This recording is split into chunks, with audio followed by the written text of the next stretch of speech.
আসসালামু আলাইকুম। গত সপ্তাহে আমরা টেকনিক্যাল অ্যানালাইসিসে বলেছিলাম মার্কেট আপ ট্রেন্ড আছে এবং দাম বৃদ্ধি পাবে। বাট শুধুমাত্র প্রথম কার্যদিবস আপ করেছিল, তারপরে লাস্ট 3 কার্যদিবস নেগেটিভ ছিল, যা আমাদের আশানুরূপ ছিল না।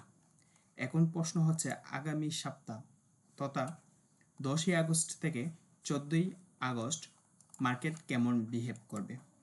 আমরা চার্টে চলে আসি। এটি হচ্ছে 1 ঘন্টা চার্ট।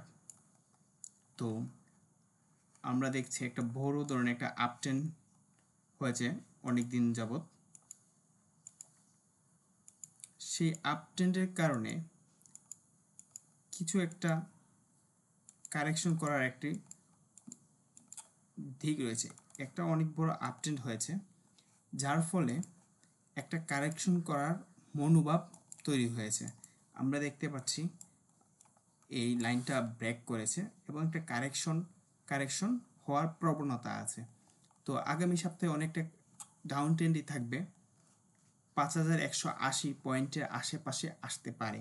এক্ষেত্রে অনেক শেয়ারই কিছুটা নিম্নমুখী প্রবণতা দেখা দিবে। ধন্যবাদ।